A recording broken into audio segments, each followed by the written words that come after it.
사도신경으로 우리의 신앙을 주님 앞에 고백드리겠습니다.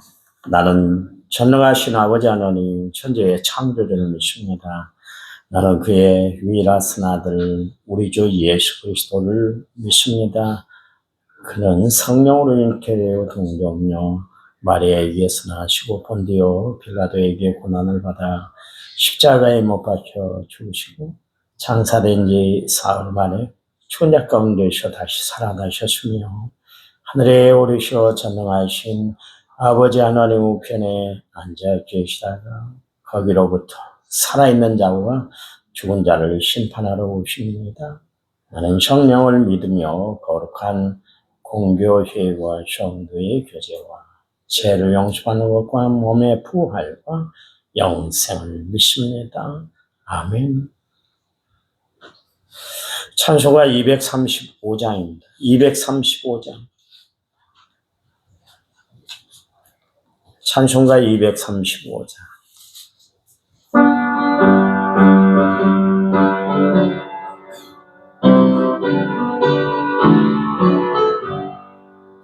보아라 즐거운 우리 집 맑고도 거룩한 천국에 거룩한 백성들을 거기서 영원히 영광에 살네 거기서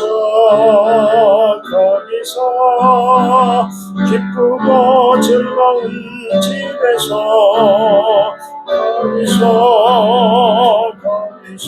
거기서 영원히 영광에 살겠네.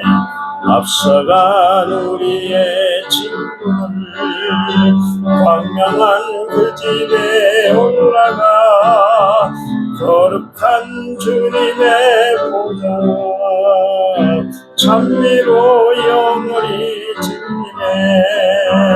거기서 기쁘고 즐거운 집에서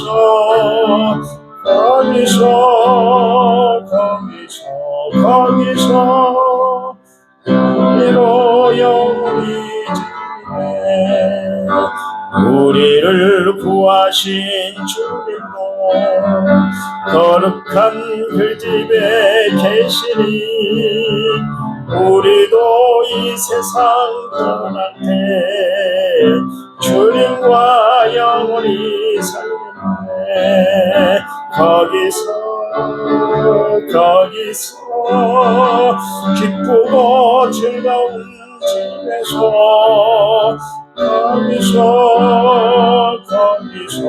거기서 주님과 영원히 살겠네.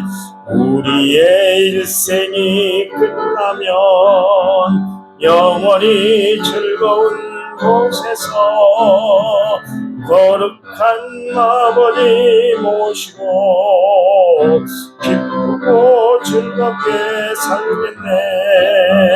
거기서 기쁘고 즐거운 집에서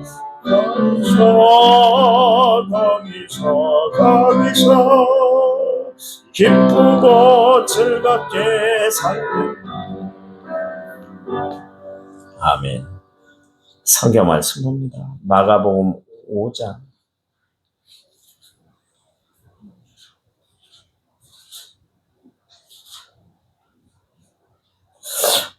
36절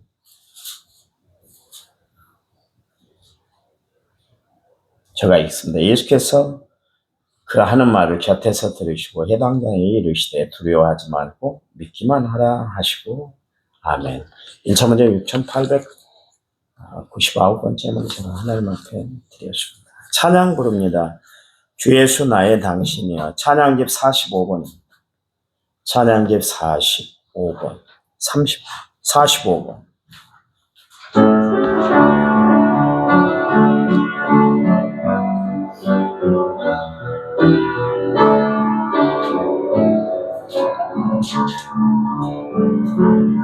끝이 없어도 환하게 다가오시는 주 예수 나의 당신이여 음성이 없어도 똑똑히 들려주시는 주 예수 나의 당신이여 당신이 있으므로 나도 있고 당신의 노래가 머물러 나는 부를 수 있어요 주여 꽃처럼 향기 나는 나의 생활이 아니야 나는 당신이 좋을 수밖에 없어요 주 예수 나의 당신 나는 없어도 당신이 곁에 계신 나는 언제나 있습니다 나는 있어도 당신이 곁에 없으면 나는 언제나 없습니다 당신이 있으므로 나도 있고 당신의 노래가 머물므로 나는 부를 수 있어요 주여 꽃처럼 향기나는 나의 생활이 나는 당신이 좋을 수밖에 없어요 주 예수 나의 당신이요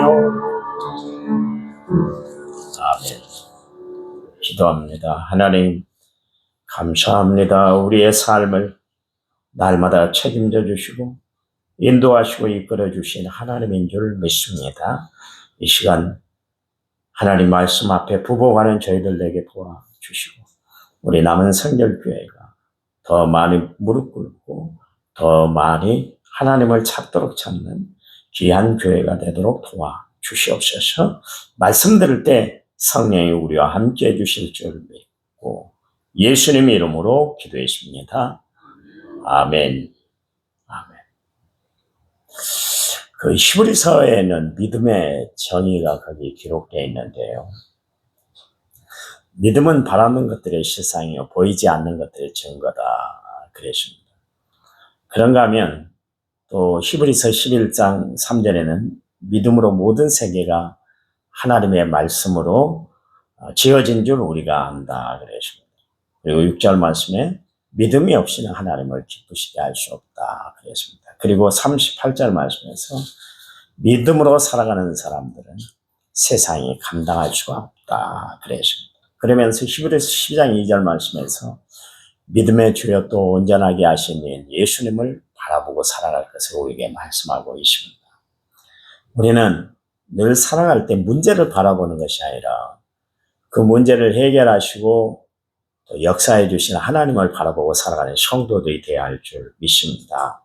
그게 믿음의 사람들이 갖추어야 할 신앙의 자세예요. 그 하나님은 어떤 하나님이세요? 광야에 길을 내시고 사막에 강을 내시는 하나님. 우리의 삶에 큰 어려운 문제들이 참 많이 있잖아요. 그때 우리는 누구를 바라봐야 되는가? 하나님을 바라봐야 돼요. 하나님. 그때 우리는 하나님의 말씀을 깊이 묵상해야 될 줄 믿습니다. 왜냐하면 하나님은 새 일을 행하시는 하나님이시기 때문에 그래요. 오늘 야이로의 가정에 문제가 하나 생겼습니다. 그의 애동딸인 무남 동료 애동딸이 중환병에 걸렸어요. 예수님이 그 요청을 받고 가시는 도중에 야이로 딸이 그만 죽고 말았습니다. 35절 36절 말씀에 아직 예수께서 말씀하실 때에 해당 장의 집에서 사람들이 와서 해당 장에 이르되 당신의 딸이 죽었나이다. 어찌하여 선생을 더 괴롭게 하나이까? 예수께서 그 하는 말을 곁에서 들으시고 해당 장에 이르시되 두려워하지 말고 믿기만 하라 하시고 그러십니다. 곁에서 들었다. 단순히 들었다는 뜻이 아니에요. 하나님은 주변에서 하는 모든 이야기를 다 귀담아 들으세요. 우리는 어쩔 때 옆에서 대화를 하면서도 사람 말을 건성건성 들을 때가 있잖아요. 그것 때문에 실수를 하고 또 어려움을 겪을 때가 있지 않습니까? 그런데 예수는 어떤 이야기도 다 귀담아 들으신다. 그런 이야기입니다. 헬라어 원어나 영어 성경을 보면 그 말을 무시했다 그랬습니다. 그러니까 그들의 불신앙의 말을 예수는 무시해버렸다. 그러면서 야이로에게 이야기를 하는데 야이로야 두려워하지 말라. 믿기만 하라. 그랬습니다. 두 단어를 이야기를 했어요. 두려워하지 마. 믿기만 해. 여러분 우리 신앙생활에 가장 힘든 게 뭐냐면 두려움이 찾아오는 거예요. 또한 하나님을 전적으로 믿지 못하고 살아갈 때가 있어요. 믿음과 용기, 믿음과 두려움은 정비례하는 겁니다. 믿음이 없으면 두려움이 찾아와요. 그러나 믿음이 있으면 두려움을 이겨낼 수가 있어요.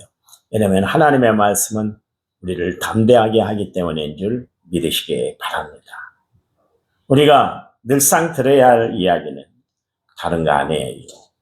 두려워하지 말고 믿기만 하라. 이것은 하나님이 우리에게 절망을 주시는 분이 아니라 희망을 주시고 소망을 주시고 은혜를 끼쳐주시는 하나님이시다. 그런 이야기예요. 여러분 하나님이 하시는 말씀을 자세히 한번 기억해 보세요. 일어나라. 빛을 발하라. 세상 끝날까지 너희와 항상 함께 할 거야. 내게 능력 줄 거야. 담대하라. 여러분 하나님이 주시는 이 말씀을 가지고 날마다 이겨내고 승리하며 살아가는 성도들이 되시기를 간절한 마음으로 부탁을 드립니다. 여기 두려워하지 말아라. 믿기만 하라. 무슨 뜻이에요? 문제가 커졌다고 그것 심각하게 생각하지 말고 두려워하지 말아라. 해결할 수 없는 문제가 터졌다고 해서 염려하지 말아라. 그랬습니다. 야이로야. 너가 처음 나에게 찾아왔을 때 믿음을 가지고 찾아왔던 그 마음 그대로 가지고 있으면 되는 거야. 그 이야기입니다. 우리는 스스로 마음이 변할 때가 참 많아요. 그렇게 좋아하다가도 하루에 싫어하기도 합니다. 또 그렇게 재미있어라 하다가도 하루 만에 또 실정을 느낄 때가 있어요. 인간은 참 조석뱅개예요. 그래서 조석뱅개라는 것이 왜 나아가세요? 다윗이 왜 그런 이야기를 했겠어요? 사람들을 믿지 말고 도울 힘이 없는 방백을 의지하지 말아라. 그 말씀도 그냥 나온 게 아니잖아요. 사람은 수시로 변하기 때문에 그러는 거예요. 그런데 하나님은 한결같으신 분이에요. 변함이 없어요. 한번 말씀하신 그대로 이루시는 하나님인 줄 믿으시기 바랍니다. 하나님이 우리에게 주시는 말씀은 한결같이 용기를 주시는 말씀이에요. 우리로 하여금 두려움을 극복하게 살아가도록 하시는 하나님의 말씀이세요. 담대케 하시는 말씀, 어려움에 처해 있는 우리, 실망과 좌절에 처해 있는 우리에게 다가오셔서 위로로 말씀을 건네주시는 하나님인 줄 믿으시기 바랍니다.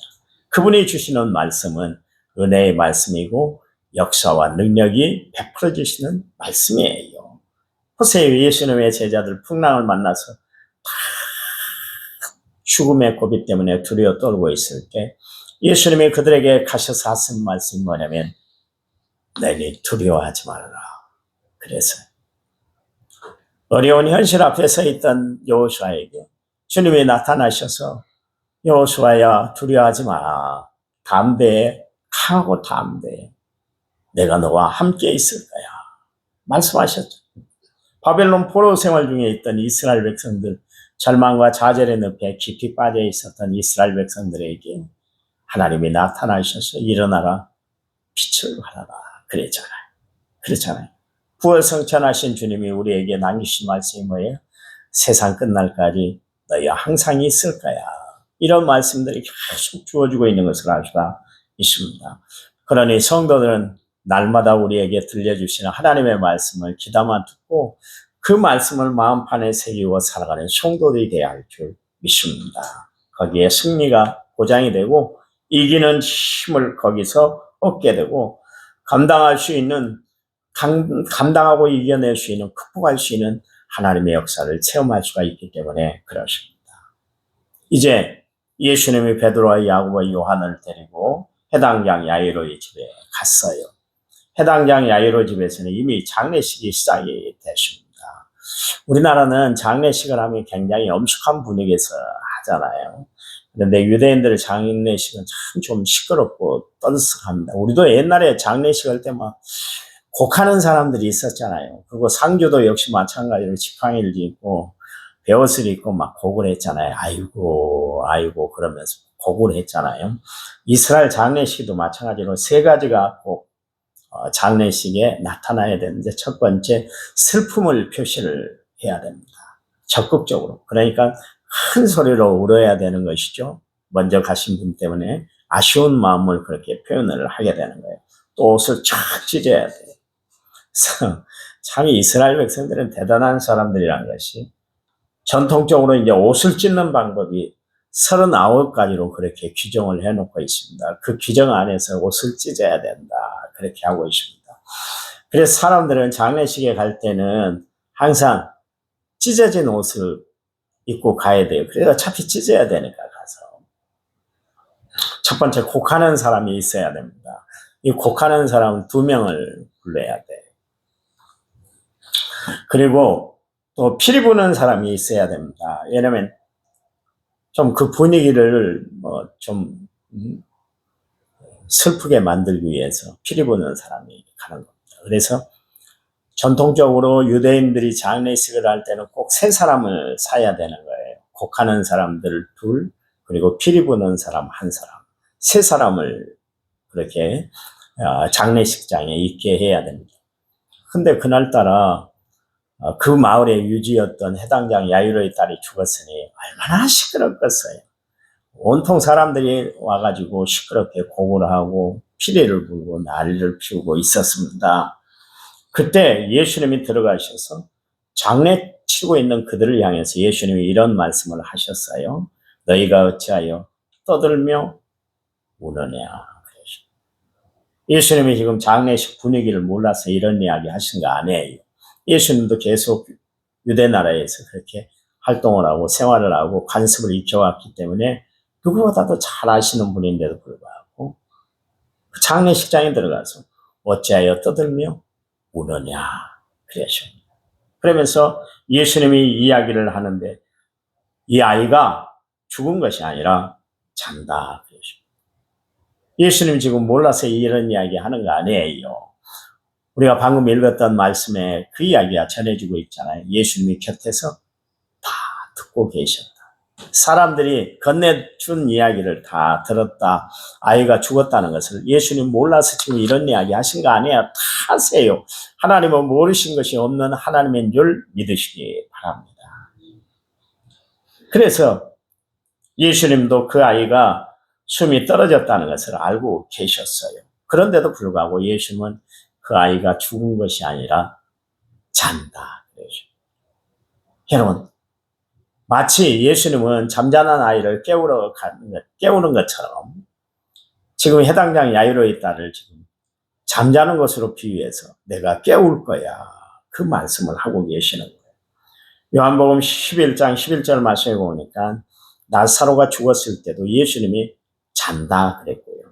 사도행전 7장 60절 말씀에 보면 스데반이 순교할 때 뭐라 그래요? 잠잔다. 거기도 잔다 그랬습니다.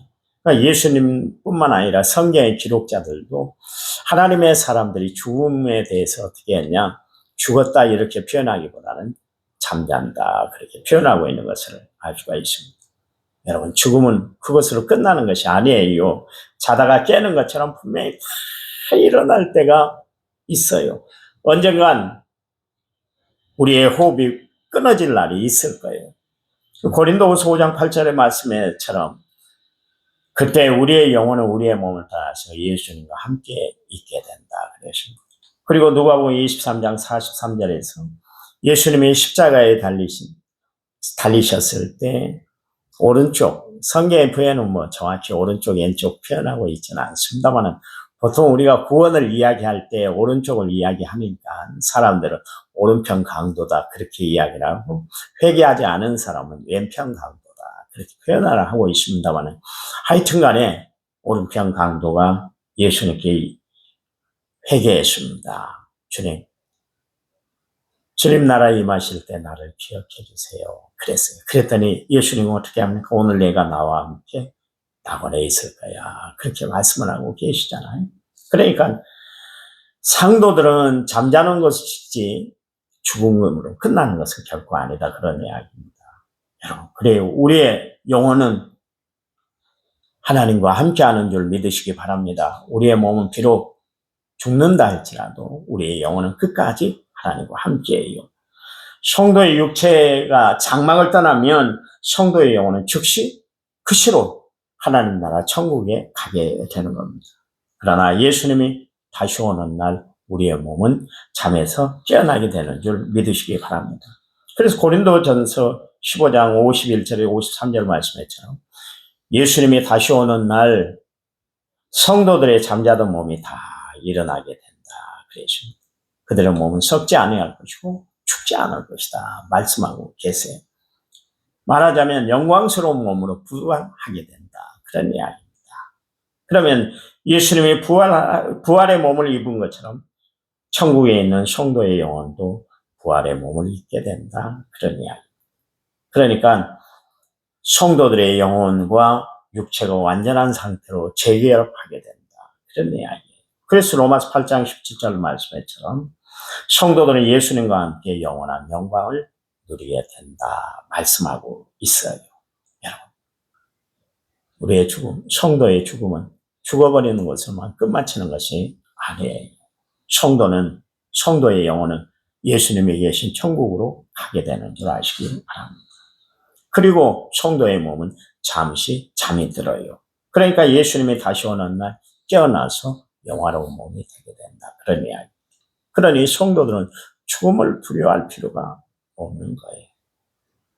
오늘 본문에 보면 예수님이 아이가 잔다 그러니까 사람들이 어떻게 했어요? 50절 말씀에 그들이 비웃었다 그랬습니다. 여러분, 하나님의 말씀을 우리가 믿지 못하면 하나님이 하시는 일, 그분이 하실 일에 대해서 우리는 비웃음거리로 여기에 돼 있습니다. 믿어지질 않아요. 의심이 들고 어떤 사람은 우스갯소리로 그냥 받아들이게 됩니다. 아브라함의 아내 사라가 하나님의 천사들의 방문을 받았을 때 그는 장막 뒤에 있었거든요. 그래서 내내님한테 내가 아이를 볼 거야 그 이야기를 해줘요. 그랬더니 사라가 피식 웃었잖아요. 그런데 어떻게 됐습니까? 결국 사라에게 웃으름이라는 뜻의 이삭을 안겨주었던 것을 알 수가 있어요. 여러분, 소돔과 고모라 성에 하나님이 유황불로 심판을 하신다 그랬잖아요. 그러니까 롯이 그의 사이들에게 이야기를 했어요. 야, 하나님의 심판이 임해. 그랬더니 사이들이 비웃었어요. 웃어버렸어요. 농담으로 여겼어요. 여러분, 하나님의 말씀은 농담으로 여겨서는 안 되는 거예요. 하나님의 말씀은 비웃음거리로 들어서는 안 돼요. 진리의 말씀, 생명의 말씀, 은혜의 말씀, 내게 꼭 이루어지는 말씀으로 받아들이는 심령들이 되어야 할 줄 믿습니다. 예수님이 이제 드디어 야이로의 집에 도달했잖아요. 그리고 예수님의 제자 3명을 데리고, 그리고 그 부모를 데리고 그 아이가 잠들어 있는 곳에 들어갔어요. 그리고 아이의 손을 딱 잡고 달리 닫고 그랬어요. 달리다 소녀야 쿰 일어나라. 달리다 쿰 이야기는 무엇이냐 하면 소녀야 일어나라 그랬어요. 하나님은 다 죽었다고 생각했던 그 아이를 일으켜 세우고 그에게 새 생명을 주셨던 것을 알 수가 있습니다. 여러분, 예수님이 말씀하시니까 귀가 열리고 마음이 열리고 육체가 다시 소생한 줄 믿으시기 바랍니다. 우리가 하나님의 말씀을 들어야 하는 이유는 뭐예요? 우리 닫혀있는 귀가 열리고 또한 우리의 마음이 닫힌 마음이 활짝 열리게 되고 또 다 죽은 우리의 육체가 소생하는 것이 하나님의 말씀을 들을 때 이런 현상, 이런 기적들이 일어나기 때문에 그렇습니다. 여러분, 기독교는 생명을 살리는 종교예요. 생명으로 역사하는 종교예요. 보세요. 예수님이 달리다 꿈 소녀야 일어나라 그러니까 소녀가 일어난 줄 믿으시기 바랍니다. 예수님이 에바다 그러니까 앞을 보지 못한 사람의 눈이 활짝 열린 줄 믿으시기 바랍니다. 예수님의 말씀에 선포되자 42절 소녀가 일어나서 걸었다. 그러십니다. 놀라운 기적이 베풀어졌다. 그런 이야기입니다. 여러분, 하나님의 말씀이 전해질 때 우리의 삶에 기적이 나타나는 줄 믿으시기 바랍니다. 오늘도 말씀 듣기를 사모하는 여러분 삶 가운데 하나님의 말씀이 받아들여져서 그 말씀이 내 삶 가운데 그대로 이루어지는 역사가 있으시길 이 아침에 여러분들에게 간절한 마음으로 부탁을 드립니다. 하나님 감사합니다. 우리의 삶을 주관하신 분이 하나님이십니다. 우리의 삶 가운데도 달리다 굼 하나님이 일으키시는 역사가 있게 해주시기만을 원합니다. 힘들고 어렵고 복잡한 것만 생각하며 문제에 딱 눌려서 어지럽게 살아가는 인생이 아니라 하나님을 바라보되 믿음의 주여 또 온전케 하시니 예수님을 바라보며 날마다 승리하며 살아가는 저희들 되도록 축복해 주시옵소서. 이제는 길이요 진리요 생명 되신 우리 주 예수 그리스도의 은혜와 하나님 아버지의 지극하신 사랑과 성령님 위로교통은혜 충만한 역사 오늘 말씀을 받은 모든 성도들 위해 이제부터 영원토록 함께 하시길 간절히 축원하옵나이다. 아멘. 합심해서 기도합니다.